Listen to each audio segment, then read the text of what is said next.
தினமொரு வசனம். எரேமியா 8வது அதிகாரம் 22வது வசனம். கீலேயாத்திலே பிசின்தைலம் இல்லையோ, ரண வைத்தியனும் அங்கே இல்லையோ, பின்னை ஏன் என் ஜனமாகிய குமாரத்தி சொஸ்தமடையாமற் போனாள்? தலையில் மட்டுமல்ல, வயிற்றில் கோளாறு இருந்தால் கூட தலைவேதனை வர வாய்ப்பு உண்டு. அதனை நாம் சோதித்து அறியாமல் தலைவேதனை மாத்திரைகளை வாங்கி சாப்பிட்டால் சுகம் கிடைக்கலாம். ஆனால் அது தற்காலிகமானது. மாத்திரையின் சக்தி நரம்பு மண்டலத்தை கொஞ்ச நேரம் உணர்ச்சியற்றதாக செய்யும் போது நாம் சுகம் பெற்றது போல உணர முடியும். ஆனால் மாத்திரையின் சக்தி குறைந்ததும் மீண்டும் தலைவேதனை வரும். எனவே நோயின் காரணம் எங்கே இருக்கிறது என்பதை முதலாவது அறிய வேண்டியது அவசியம்.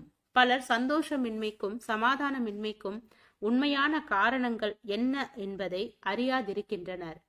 சில ஊழியர்களிடம் போய் ஜெபித்தாலோ ஜெபிப்பதாலோ உபவாச கூட்டங்களில் கலந்து கொள்வதாலோ எல்லாம் சரியாகிவிடும் என்று நினைக்கின்றனர். இது தவறான சிந்தனை. அவ்விதமாக போகும்போது சமாதானமான ஒரு உணர்வை பெற முடியும். ஆனால் அது நீடிக்கும் தன்மையுடையது அல்ல.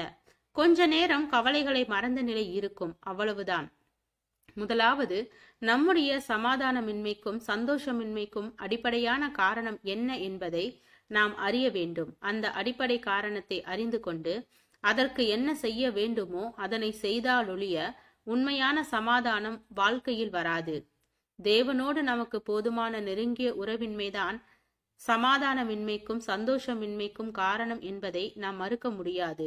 நாம் நடந்து வந்த பாதைகளையும் வாழ்ந்து வந்த விதங்களையும் சிந்தித்து பார்க்க வேண்டும்.